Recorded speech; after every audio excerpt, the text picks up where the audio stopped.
Bonjour à tous, on se retrouve pour un nouveau Texama Show, c'est le Texama Show je ne sais plus combien, comme d'habitude pour les actualités technologiques et informatiques un petit peu de la semaine, en tout cas mes actualités préférées, et vous avez évidemment la table des matières dans la description si vous voulez sauter vers le sujet qui vous intéresse le plus.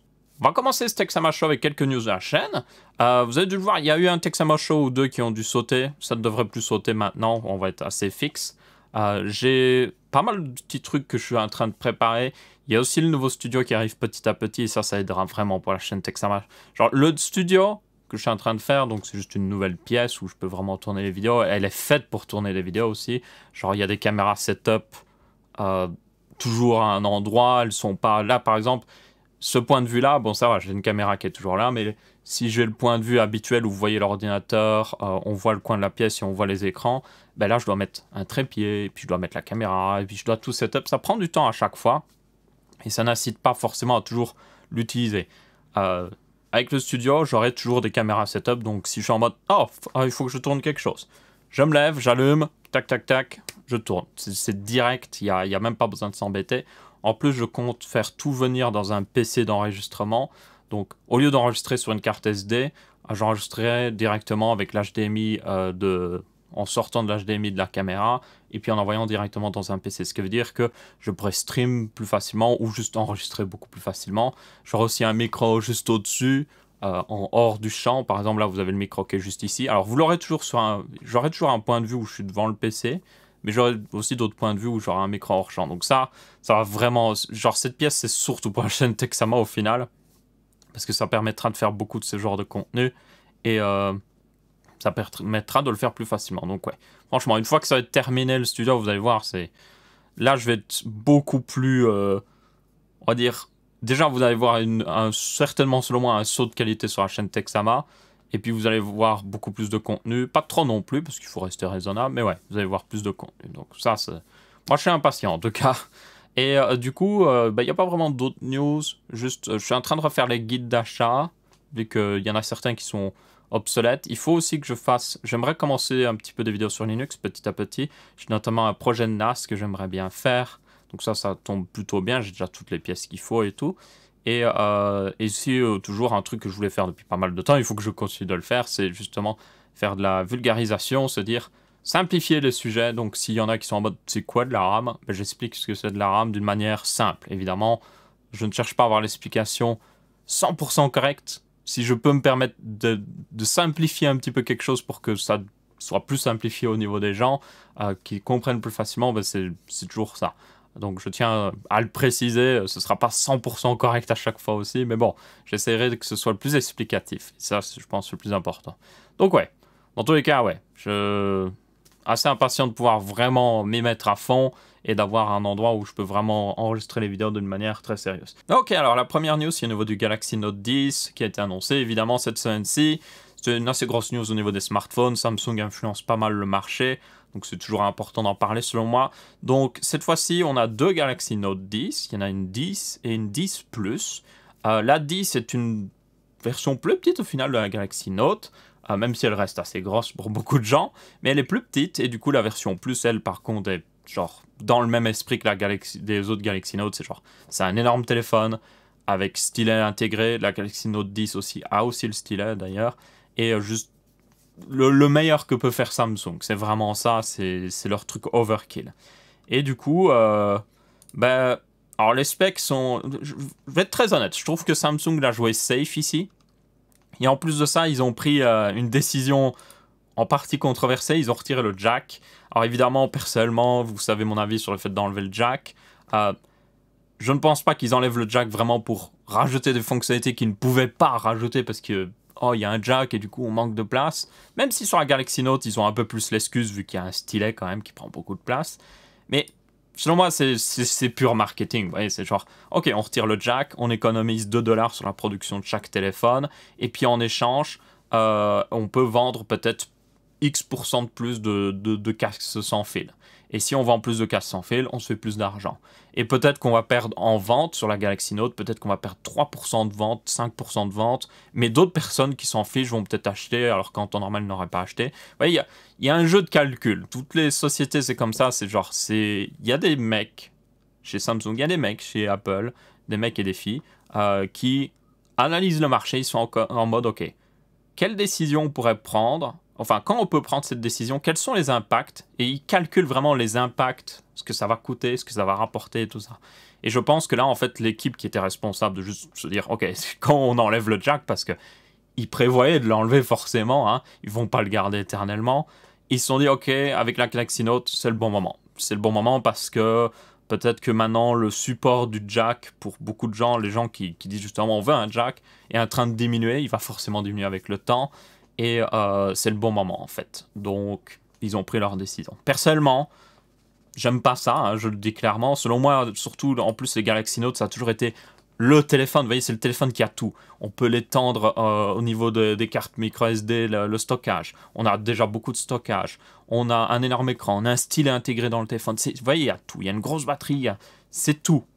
Sauf que cette année-ci, je suis en mode, ben, il n'y a pas vraiment tout, en fait. Genre, je pense qu'ils l'ont vraiment joué safe. C'est pour ça que je dis, ils l'ont joué, genre, safe, en plus de prendre un petit choix controversé. Et du coup, ben, c'est-à-dire que la Galaxy Note, et c'est pas dû au manque du jack, hein, clairement, le jack, pour la plupart des gens, au final, vont être en mode, oh, c'est un peu dommage, mais je l'achèterai quand même. Et du coup, c'est pas vraiment à cause de ça. Je pense que c'est plutôt au niveau des specs qui sont plutôt vraiment safe, en fait. On a le même Snapdragon 855 pour la version américaine et en partie en Chine. En Europe, toutefois, on a le nouveau Equinox. Equinox, oui, c'est ça qu'il appelle leur processeur. Le nouveau Equinox, c'est l'ancien du Galaxy S10 regravé en une meilleure gravure. Et du coup, il rattrape le Snapdragon 855 en gros. Mais on n'a pas le Snapdragon 855 Plus, par contre, ce qui est un petit peu genre dommage. On a le même setup de caméra. Il y a juste une différence, c'est sur la Note 10. On a un capteur de perception de profondeur en plus. Ce qui peut améliorer les photos en mode portrait. Par exemple, si vous prenez des photos de quelqu'un, il y aura un meilleur flou de background ou autre chose, parce qu'ils pourront détecter que le fond ici est vraiment le fond, et du coup faire du flou en logiciel. Mais ouais, globalement, c'est safe. L'écran est plutôt safe aussi. Par exemple, la Note 10 non plus a un écran, il me semble c'était 6,3 pouces, 6,2 pouces, quelque chose comme ça, 6,3 pouces. Et l'autre a un écran 6,8 pouces pour information. Et là, c'est un écran 1080, enfin un peu plus grand que du 1080p, mais c'est du 1080p, ce qui selon moi n'est pas dérangeant. C'est juste c'était un peu étonnant parce que certaines personnes le disaient. C'est que par exemple la Galaxy Note 5, la Note 5, voilà, plus de 4 ans, hein, la Galaxy Note 5 avait un écran 1440p. C'est-à-dire que la Galaxy Note 5 avait un meilleur écran en quelque sorte. Après, pour moi, c'est pas vraiment un problème parce qu'on a atteint justement, voilà quelques années, le stade où juste mettre plus de pixels dans l'écran d'un téléphone ne servait à rien. Vraiment, on était en mode, mais ça ne sert à rien. Sony a sorti des écrans 4K sur ses téléphones. Ça ne les a pas aidés à vendre plus de téléphones, clairement pas, vu que maintenant ils sont presque inexistants sur le marché du téléphone. Mais ouais, du coup, ouais, ça, moi, ça me dérange pas. C'est juste que certaines personnes le voient comme un signe de, oh, c'est, bah, il n'y a pas le meilleur, vous voyez, il n'y a pas le meilleur du marché que propose le marché et tout ça. Mais bon, moi, c'est pas un problème. L'autre a un écran 1440p, donc ça va. Mais c'est juste que c'est toujours un écran 60 Hz. Et il y a la mode, on verra une news après, il y a clairement une mode aux écrans avec un meilleur taux de rafraîchissement qui commence à arriver. Certains disent que ça vient du Razer Phone, mais je suis en mode, non, non, non. Le premier à avoir fait ça, et c'est assez étonnant à dire, mais c'est Apple. Et c'est pas sur un téléphone, ils l'ont fait sur l'iPad. Alors évidemment, vous pouvez dire, les PC gaming avaient des écrans 120 Hz, voilà, des années, oui, évidemment. Mais sur un appareil mobile, le premier vraiment à avoir démocratisé ça, c'était Apple avec l'iPad Pro qui avait un écran 120 Hz, ou 100 Hz 120 Hz. Du coup, c'est là que la mode, c'est là que les gens se sont dit, en fait, hey, genre, c'est plutôt sympathique d'avoir un écran 120 Hz sur un téléphone. Genre, ça lui donne l'impression d'être hyper rapide et tout ça, quoi. Du coup, là, je trouve que Samsung est un petit peu genre... C'est ça que je dis, ils ont joué safe. Ils ont été en mode, ouais, on va pas prendre de risques. On va juste faire une Galaxy Note avec un design de Galaxy S10, mais avec un design de Galaxy Note, vous voyez, genre un peu plus carré, avec un écran 13 sur le bord. Et puis, voilà, c'est tout. C'est vraiment, ils ont joué safe, quoi. Il y a rien d'autre à dire, franchement, à ce niveau-là. La caméra avec trou percé est plus petite que sur le Galaxy S10 et elle est centrée. Donc là, ils ont écouté clairement les gens parce que beaucoup de gens ont dit « Ah, ce serait mieux que ce soit centré ». Et aussi, ils ont écouté les gens sur le fait que ça ne sert à rien d'en avoir deux parce que sur le Galaxy S10 Plus, il y en avait deux et les gens étaient en mode ça ne sert à rien, ça ressemble à une pilule sur le côté du truc, enfin c'est ridicule. Donc ouais, c'est ça que je dis, ils ont joué safe. Il y a pas d'autre truc à dire, c'est vraiment... Quand je vois ce téléphone, je suis en mode c'est safe, c'est juste safe. C'est un bon téléphone, mais c'est safe. Je vais en mettre en mode vraiment genre on prend aucun risque, on s'embête pas et tout ça. Il y aura une version 5G apparemment aussi, qui sera de la même taille.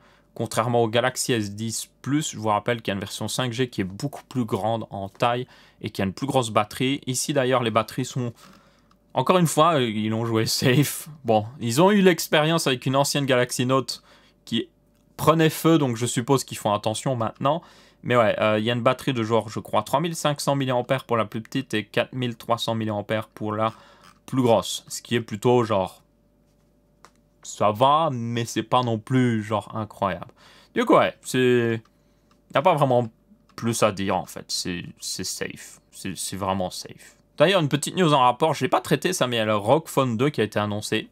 Et lui, par contre, ressemble beaucoup plus à ce que, en quelque sorte, pourrait être une Galaxy Note. C'est genre écran 120 Hz, Snapdragon 855 Plus, 12 Go de RAM, 6000 mAh de batterie, 6000 mAh dans sa téléphone. Bon, évidemment, l'écran 100 Hz va consommer plus, mais 6000 mAh, what the fuck, quoi. Et puis un écran genre 6,59 pouces, il me semble, oui, c'était ça, oui. Et une assez gros, il est assez gros par contre, ils l'ont précisé, genre il est assez épais. Et pour ceux qui se demandent d'ailleurs si les accessoires de l'ancien ROG Phone sont compatibles, c'est un plus gros téléphone. Réellement, il est plus gros. Et je me suis dit que pour le ROG Phone, il le garderait de la même taille. Mais non, genre, il est plus gros, plus épais. Du coup, ben, il y a des nouveaux accessoires. Certains accessoires sont toujours compatibles, toutefois. Notamment le truc, tout ce qui est le truc Wi-Fi par exemple, qui permettait de jouer sur sa TV. Le dock aussi est compatible parce que au final, genre ça ne change pas vraiment grand chose que le téléphone ait des dimensions différentes parce que c'est toujours un dock. Donc il y a des accessoires qui marchent toujours, mais genre la manette, ou plutôt le truc avec un deuxième écran, ça il y en a des nouveaux en fait. Et aussi le ventilateur c'est un nouveau. Donc des petites différences ici. Mais sinon, globalement, ils ont juste amélioré tout ce qu'ils pouvaient améliorer. Donc là, par exemple, la ventilation, enfin la grille de ventilation ici est une vraie grille de ventilation cette fois-ci. Parce que la fois dernière, c'était juste genre pour décorer. Donc ça sert vraiment à faire sortir la chaleur. Donc faire attention aussi que c'est pas forcément le plus waterproof. Il y a le même duo de caméra que sur le Zenfone 6. Sauf que là, évidemment, c'est particulier pour passer à l'avant. Vous avez du coup un écran, comme je dis, 120 Hz, 1080p techniquement, si je me souviens bien, mais c'est largement suffisant. Hein. Oui, c'est voilà. Bah, c'est du 1080p, mais plus haut, parce qu'évidemment, c'est des écrans 18/9, donc c'est du 2340 pixels sur 1080, d'où le 1080p. Ce qui, selon moi, est largement suffisant. Ça fait même tourner un peu mieux les jeux, parce que vous avez une plus petite résolution, donc les jeux peuvent tourner à plus haute taux de rafraîchissement. Ils sont plus faciles à faire tourner. Et aussi, ça économise la batterie, ce qui compense avec le fait que ce soit un écran 100 Hz. Donc, c'est peut-être pas plus mal d'avoir un petit peu dans les deux sens. Et sinon, ben, au final, pour beaucoup de gens, vous voyez, il a pas de notch, mais il a une bordure au-dessus et en dessous. Mais ils en ont profité pour mettre deux speakers de chaque côté, et puis la caméra qui est évidemment au-dessus. Donc, au final, c'est un téléphone que il vise pas, je pense selon moi, le marché, même si l'arrière est plutôt beau, hein, franchement, il ne vise pas vraiment le marché du téléphone comme Samsung ou Apple, où c'est de la bijouterie, vraiment. Genre, Apple, genre, c'est de la bijouterie. C'est genre, tu regardes leur téléphone, tu le mets dans une vitrine, tu le regardes, c'est une pièce d'art ou autre chose. Là, non, ils sont en mode, on veut un truc fonctionnel. Même si, évidemment, ils ont essayé de le rendre le plus beau possible. Il y a aussi le capteur d'empreinte sous l'écran, ça c'est bien, parce que sur le premier ROG Phone, c'était à l'arrière, il était mal placé, donc ouais. Le skin, d'ailleurs, c'est aussi un des problèmes avec le ROG Phone, le skin qui est très gamer, pas pour tout le monde. Il y aura une version, ou plutôt vous pourrez aller dans les paramètres et dire, ok, je veux le skin genre du Zenfone 6, donc un skin stock Android. D'ailleurs, il n'y a presque pas de logiciel à rajouter, donc ouais, il est vraiment... Personnellement, cette année-ci, j'aimerais probablement upgrade de téléphone. Je suis en mode, c'est un des candidats. Et le autre candidat que j'aurais bien, le OnePlus 7 m'a fait pas mal hésiter, mais le OnePlus 7 avait... je sais pas, qu'est-ce qui me dérange avec le OnePlus 7? Je ne sais même plus trop. Le fait peut-être que, ouais, le truc avec les ROG Phone par exemple, c'est facile d'enregistrer des vidéos dessus parce qu'ils ont un logiciel pour enregistrer des vidéos et tout ça, donc c'est plutôt pratique pour moi qui fais des vidéos. Et le OnePlus 7 Pro ne l'a pas. Genre, il est très stock Android, donc il ne l'a pas. Donc c'est des fois un petit peu avantageux. Et puis, j'attendais de voir aussi ce que donne la Galaxy Note 10, mais personnellement, non, ça m'intéresse pas plus que ça. Et puis honnêtement aussi, j'ai commencé à me dire, bah finalement, peut-être un iPhone en fait. Genre vraiment, pour la simple et bonne raison que selon moi, Apple a peut-être du retard sur beaucoup de trucs, vraiment, soyons honnêtes. Mais un truc où ils ont de l'avance, c'est au niveau de la sécurité, genre vraiment. Alors ça empêche de réparer leur téléphone, ce qui est selon moi un problème, mais ils ont une bien meilleure sécurité, ils ont présenté leur truc où vous pouvez créer une adresse mail automatiquement pour toutes les applications que vous installez sur votre téléphone pour que vos applications ne savent pas votre mail et tout ça. Je suis en mode, ça, c'est quelque chose que personne d'autre ne fait. Genre, vraiment personne d'autre ne fait. Et toutes les autres marques, même, sont du genre à vendre vos informations en mode, on s'en bat les steaks, on vend toutes vos informations, vous êtes de la pub pour nous. Alors qu'Apple, ils sont en mode, non. Vous êtes de la pub pour nous, mais juste pour nous. Et on vous garde dans notre jardin secret et personne ne peut vous toucher sans autorisation. Donc c'est vraiment ça. Du coup, je suis en mode, ouais, j'hésite, vraiment j'hésite. Et il y a aussi d'autres smartphones qui doivent sortir pour la fin d'année, donc je verrai bien aussi. Il y a le Mate 20, le Mate 30 Pro de Huawei qui pourrait être pas mal. Bon, le seul problème, c'est que Huawei a encore un petit peu des problèmes avec Android et tout ça, donc on verra bien. Ensuite, on a des informations sur le Pixel 4 qui continue de fuiter, notamment le fait qu'il aura peut-être, oui, un écran 90 Hz. Donc justement, quand je parlais que c'était de plus en plus à la mode, peut-être, c'est pas 100% confirmé, c'est une rumeur. Il y avait aussi une autre rumeur qui était apparue mais qui était fausse, c'était que, genre, je sais même plus ce que c'était, mais c'est quelqu'un qui a mal interprété une information, donc c'était pas du tout une bonne rumeur. Donc si vous avez entendu une autre rumeur assez genre étonnante. Ah oui, c'était le fait qu'il y aurait un mode DSLR. Donc un DSLR, c'est les gros appareils photo, hein, les bons appareils photo qui ont un gros capteur et tout ça. Et il y avait une confusion sur le fait qu'il y aurait un mode DSLR, justement. Peut-être qu'on pourrait le connecter à une caméra ou je ne sais quoi. Mais en fait, tout ce qu'il disait, c'est qu'il y avait un mode pro dans l'application pour prendre des photos, genre équivalent à un DSLR, au niveau des options en fait. Donc genre un vrai mode pro photo qui vous dit ok je veux mettre l'ISO à tel truc, je veux mettre l'ouverture à tel truc, un mode pro photo quoi. Mais du coup il y a des gens qui ont très mal interprété et genre c'est pas du tout ça. Par contre l'écran 90 Hz c'est possible. Et pour moi, selon moi ce ne serait pas hyper étonnant parce que déjà il y a des écrans 90 Hz qui existent, on le sait parce qu'on en a vu dans le Razer Phone, on en a vu dans le OnePlus 7, on en a vu dans le deuxième ROG Phone aussi. Donc il y a des écrans 90 Hz qui existent, et c'est d'ailleurs aussi pour ça que je fais un petit parallèle, mais c'est pour ça que j'étais déçu au niveau de Samsung, parce que Samsung fabrique leurs propres écrans. Donc s'ils le voulaient, ils pourraient faire un écran 120 Hz ou 90 Hz, enfin bref. Dans tous les cas, non, c'était pas la bonne news.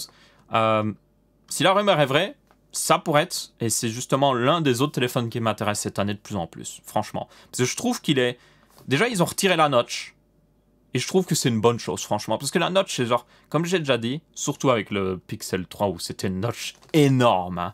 C'était pas juste une petite notch. C'était une notch tellement énorme que c'était juste... Ça servait à rien d'avoir une notch. C'est genre, mets juste aucune notch, laisse l'écran comme il est, et c'est juste plus logique, en fait. Du coup... je trouve qu'il faut du courage pour être en mode, ok, on va revenir à un design plus classique, mais on va offrir des fonctionnalités plus intéressantes, dont l'écran en 90 Hz, si c'est confirmé, bah, ça pourrait être vraiment un candidat pour moi. Vraiment, j'ai envie que le téléphone que j'achète, moi, ait un écran 90 Hz au minimum, parce que je trouve que c'est beaucoup mieux pour donner l'impression que le téléphone est rapide, parce que c'est réellement plus rapide. Donc ouais, ça me donne des animations plus fluides et tout ça, donc c'est toujours mieux. Sur le reste, bon, il n'a pas de jack, ce qui m'embête un petit peu, hein. Le ROG Phone en a un, par exemple. Bon, Apple aussi n'en a pas, mais bon. Mais il y a aussi, apparemment, il aura du coup un déverrouillage comme Apple, avec scan de votre visage. Donc, pas juste, on regarde si c'est le même visage, on le scanne en 3D. Donc, ouais, on verra bien, mais ouais, il a l'air plutôt intéressant. Et je trouve que c'est... comme j'ai dit, c'est pas hyper courageux, mais c'est assez courageux de dire ok, on va revenir en arrière, on va pas mettre de notch, on va juste prendre un écran qui fait un petit peu 2017, quoi. Enfin, le design fait un petit peu 2017. Puis, vu que vu que Google gère bien la photo, vu qu'ils ont un deuxième capteur photo cette année-ci, ça devrait être très intéressant au niveau de la photo, justement. Apparemment, ce serait un téléphoto, donc avec zoom. Pas totalement convaincu. Je pense que le grand angle est beaucoup plus intéressant sur un téléphone, parce que combien de fois dites-moi, combien de fois vous avez voulu prendre une photo et puis vous étiez en mode « Oh, je suis trop près, vous reculez, vous reculez, vous reculez. » Vous voyez? C'est vraiment ça. Bon, après, vous pouvez me dire la même chose avec le fait que vous voulez prendre une photo puis genre vous êtes trop loin et que vous devez approcher. Mais je sais pas, le truc c'est que on peut toujours rezoomer, on peut recadrer la photo pour zoomer. C'est pas le zoom parfait, mais ça marche. Alors que, genre, quand vous êtes trop près, vous pouvez pas juste reculer le téléphone dans le mur ou autre chose. Donc, ouais. Ensuite, on avait une news au niveau de, justement, Huawei qui a annoncé, en fait, son nouvel OS. C'est Harmony OS, voilà. En Chine, je ne sais plus comment il l'appelle, il a un nom totalement différent, évidemment. Et du coup, contrairement à ce que certaines personnes pensent, l'annonce genre, ils n'ont pas dit que c'était un full OS téléphone en mode, et puis ils ont montré un téléphone qui tournait dessus ou autre chose. Ils n'ont pas dit non plus que leur futur téléphone tournerait tous sur Harmony OS. Il y a certaines personnes qui ont mal interprété. En gros, ils l'ont présenté, c'est surtout un OS qui permet de tourner sur tous les appareils connectés. Donc, vous avez une montre Huawei, elle est sur Harmony OS. Vous avez une TV Huawei, elle est sur Harmony OS. Vous avez un micro-ondes Huawei, je ne sais pas, ça tourne sur Harmony OS. Et du coup, comme le nom l'implique, tout est en harmonie, tout communique l'un l'autre et vous pouvez genre si vous avez une information qui est sur un, vous pouvez le récupérer sur les autres. Vous voyez, genre tout est lié, un petit peu comme l'écosystème Apple en quelque sorte. Et du coup, leur but, en tout cas dans un premier temps, c'est de le mettre sur des autres appareils, pas sur un téléphone. Peut-être qu'ils le mettront sur un téléphone, et à mon avis, ils prévoient la possibilité de le mettre sur un téléphone, parce qu'évidemment, on ne sait jamais avec Android. Mais en attendant, tout ce que vous aurez, en fait, c'est que dans leur version d'Android, ce sera intégré avec Harmony OS, et puis genre tout fonctionnera ensemble. Mais pour le moment, ce n'est pas un vrai OS full téléphone. Mais bon, on verra ce que ça donnera. Ils ont montré des trucs un petit peu, genre, inquiétants. Il y avait un truc inquiétant où c'était genre, vous pouviez vous connecter sur la caméra de tous vos appareils Harmony OS. Donc si vous êtes en mode, je suis à la maison sur mon téléphone, Huawei évidemment. Je vais me connecter sur ma smart caméra qui est devant chez moi. Hop, je vois ce qui se passe dessus. Bon, ça va encore. Mais par contre, il y avait aussi montré que une femme pouvait aller voir sur la caméra de la voiture de son mari, par exemple. Et là, vous étiez en mode, c'est un petit peu genre bizarre. Du coup, évidemment, à mon avis, on peut régler des permissions et tout ça, mais c'est chelou. C'est chelou, quoi. En plus que Huawei a fait le capteur photo, là, qui avait un zoom x5, si je me souviens bien, et qui, genre, vraiment avait un mode, vraiment, vous pouvez zoomer et regarder chez les gens. Quand vous combinez avec ça, vous êtes en mode... Le truc, c'est si quelqu'un se fait hacker, genre, on peut voir toutes ces caméras. Si Huawei décide de donner l'accès à vos caméras au gouvernement chinois, par exemple, on peut tout voir. Donc, ouais, c'est plutôt stressant, selon moi. C'est plutôt, genre, inquiétant. Et aussi, le truc, c'est que même si vous vous faites l'excuse que on peut donner la permission, il y a des gens qui en abusent de leur permission ou qui forcent d'autres personnes. Ça, c'est quelque chose qu'on oublie. Hein. Vous avez par exemple un mari un peu trop jaloux qui dit à sa femme, ben non, tu me donnes l'autorisation pour prouver que tu ne me trompes pas ou autre chose, et qu'il force à avoir l'autorisation et qui aussi bien l'espionnerait tout le temps. Donc, vous voyez, genre, ça peut être mal utilisé quoi qu'il arrive. C'est pour ça que je dis, genre, même s'il faut donner la permission, c'est pas forcément une bonne chose. Donc, ouais. Ensuite, on quitte le smartphone, parce qu'on a beaucoup parlé de smartphone.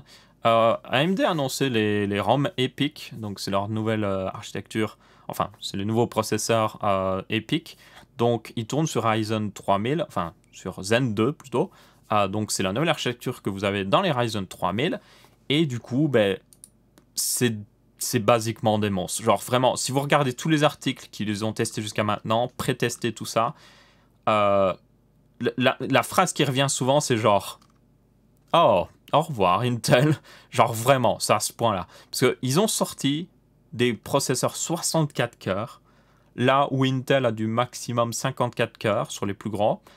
Ils ont 128 lignes PCI Express, en PCI Express 4.0, ce qui est énorme. Si vous ne savez pas ce que je viens de dire à l'heure actuelle, mais c'est c'est énorme. C'est x2 de ce que peut faire Intel.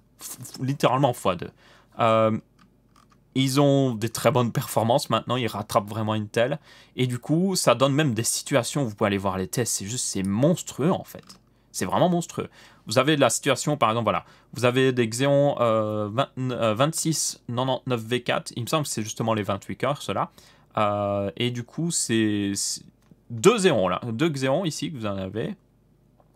Non, ça c'est pas encore les mêmes. Donc ça c'est 2 Xeon, ça doit être des plus petits au niveau des cœurs. Par contre là, oui, là ça doit être le plus gros des Xeon, justement.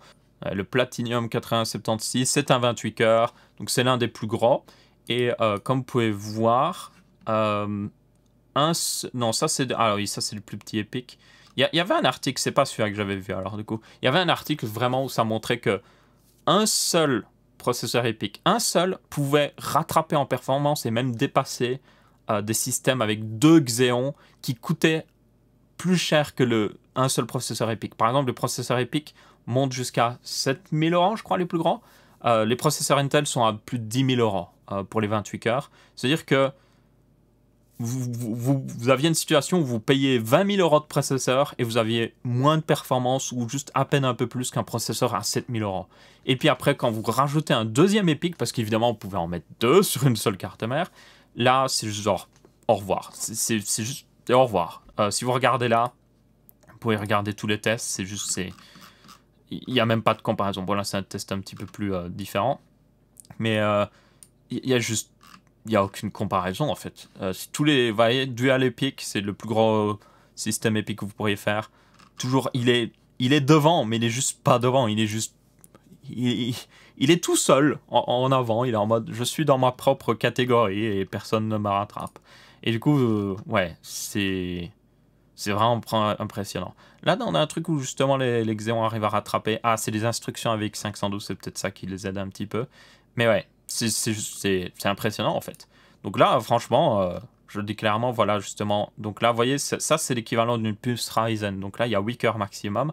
Donc vous avez 8, 16, 24, 32. Et puis vous faites x2, 64 évidemment. Donc là, vous avez l'équivalent de, en gros, beaucoup de processeurs Ryzen. Bon, qui fonctionnent à une plus petite fréquence, mais quand même, c'est très impressionnant. Et du coup... quand je vois ça, en fait, je me dis, ouais, AMD a vraiment... Alors, ils avaient déjà une bonne concurrence hein, avec les anciens processeurs EPIC, mais là, vraiment, ils sont en mode... ils viennent de mettre beaucoup de clous dans le... J'ai oublié l'expression. Ils ont mis beaucoup de clous dans le cercueil. J'ai oublié le nom, je sais pas pourquoi.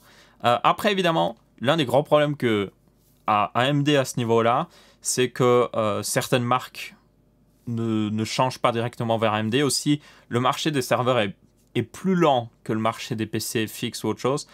Bien souvent, il faut 3-4 ans pour qu'un changement se répercute. Donc là, vous avez à peine les changements des premiers EPIC qui sont répercutés sur le marché. Après, franchement, si vous êtes en mode je fais des supercalculateurs, j'héberge des sites web même, j'héberge des choses, des serveurs de jeux. Quand vous regardez ça, vous êtes en mode ouais, il n'y a juste pas de comparaison en fait. Je pourrais acheter un processeur, je pourrais acheter un serveur AMD, j'ai 2 fois plus de cœurs pratiquement pour le même prix. J'ai plein de lignes PCI Express pour brancher plein de trucs, des SSD haute performance, des cartes graphiques pour de l'accélération GPU. Dans tous les cas, ça va être intéressant de voir ce que va faire un petit peu justement les acteurs du marché là-dessus, parce que maintenant ils sont dans une situation où ils sont en mode, on devrait peut-être se considérer avec beaucoup d'intérêt. Surtout aussi qu'il y a un truc que on n'a pas trop montré, mais c'est d'un point de vue consommation, où c'est aussi plus efficace chez AMD. Et du coup, la consommation, ça, au niveau des serveurs, c'est le paramètre numéro 1. C'est vraiment ça. C'est eux, en fait, ils sont pas en mode, ah, on veut telle puissance. Eux, ils sont plutôt en mode, ok, on a 76 mégawatts d'électricité. Combien on peut mettre de puissance CPU avec tout ça, en fait. C'est pas la... Ils s'en fichent de la puissance. Bon, évidemment, ils veulent un truc le plus puissant possible, mais surtout, le plus intéressant pour eux, c'est la consommation. Ensuite, plus petite news, normalement, on arrive plus très loin de toutes les RX 5700 custom. Il y en a, genre, vous pouvez regarder sur VideoCarts.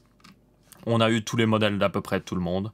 Voilà, référence design, mais non, c'est autre chose.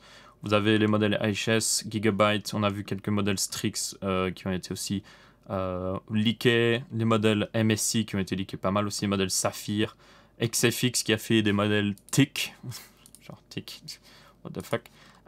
Donc ouais, vous avez... on a à peu près tous les modèles maintenant, c'est vraiment ça en plus.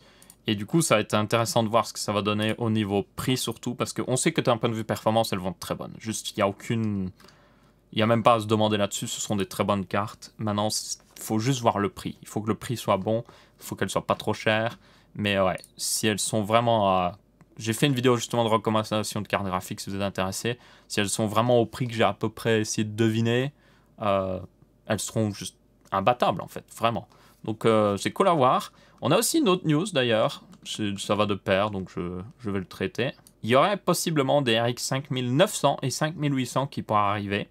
Donc plus de produits sur la nouvelle architecture Navi. Pour information, ça donnerait... À mon avis, la 5800 serait plus puissante qu'une RTX 2070 Super, certainement. Justement pour contrecarrer un petit peu à ce niveau-là. Peut-être plus puissant qu'une 2080 exprès pour la positionner un petit peu au-dessus. Après, ça devient un peu plus compliqué. La 5900, je ne crois pas qu'elle approchera de la 2080 Ti. On va être très honnête. Déjà, quand on voit une 5700, elle consomme déjà un petit peu plus que ce que fait Nvidia. Donc, si on suit cette logique-là, s'ils sortent une carte plus puissante que la 2080 Ti, elle consommerait plus de 300 watts et genre... Les gens seraient un peu en mode « Oh, ça consomme trop » ou autre chose, donc ouais. Après, s'ils le font, nickel, hein, franchement, moi je serais content. Mais à mon avis, ça va plutôt être... La 5900 va plutôt être une concurrente de la 2080 Super, si on reste logique. Donc on aurait la 5700 qui contrecarre la 2060 et qui est pas très loin d'une 2060 Super. La 5500 XT qui est plus puissante qu'une 2070, s'approche un peu d'une 2070 Super, pas vraiment. Et puis vous aurez la 5800 qui dépasse justement la 2080 peut-être, ou qui en est proche et qui dépasse la 2700 Super. Et puis la 5900 qui dépasse la 2080 Super, ou qui en est très proche en tout cas. Et là, franchement, ça donnerait une bonne line-up en fait. Surtout que Nvidia a déjà sorti ses cartes, donc ils ont joué toutes leurs cartes maintenant, littéralement. Et du coup, maintenant AMD a juste été en mode, ok, si on veut dépasser la 2080 Super, on va peut-être overclocker un petit peu pour juste la dépasser un petit peu de base. Donc c'est pour ça que je dis qu'elles seront certainement légèrement plus puissantes qu'un modèle Nvidia, parce que c'est souvent le cas. Genre, ils font exprès. C'est vraiment le cas. Donc ouais, on verra bien ce que ça donnera. Il y a aussi apparemment des rumeurs pour une 5950 XT.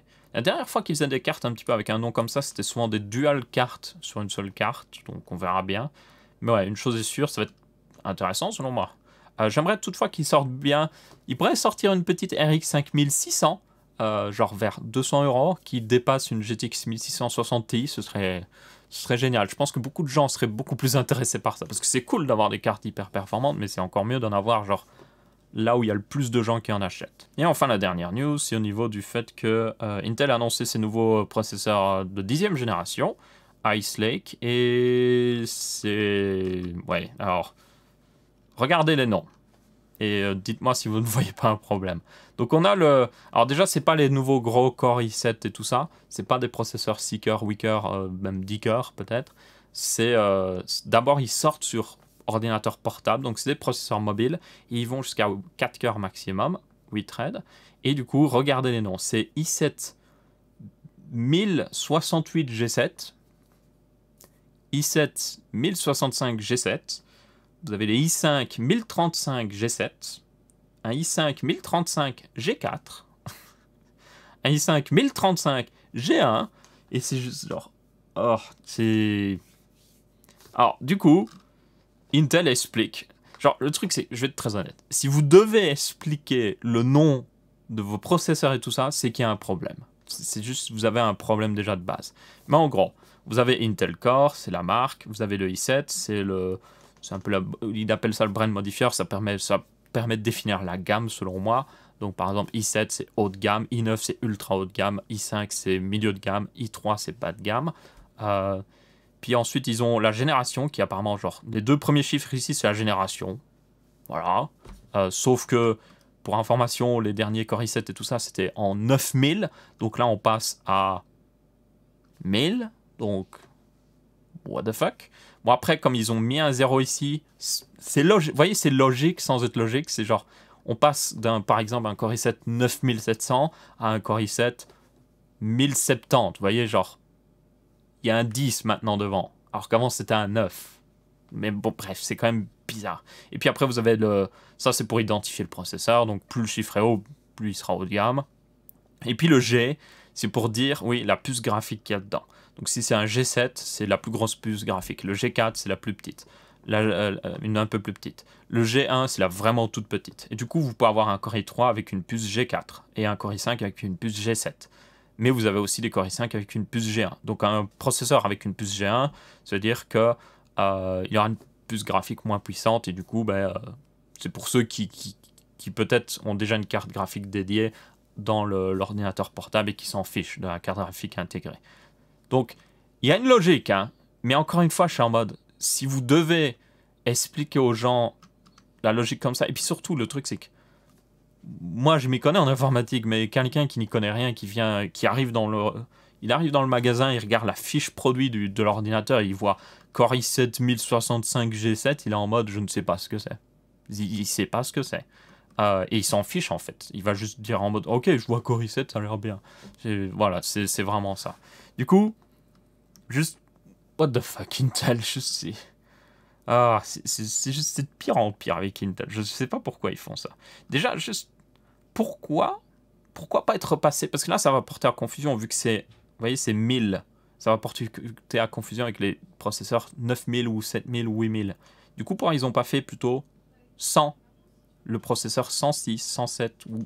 Je sais pas, c'est juste ça porte à confusion. Dans tous les cas, c'était la dernière news. Bon, et bien, c'est à peu près tout pour ce Texama Show. Merci à tous d'avoir regardé. N'hésitez pas à laisser votre avis, que ce soit en pouce bleu, pouce rouge ou en commentaire. On se retrouve pour une prochaine vidéo. Je vous dis salut à tous!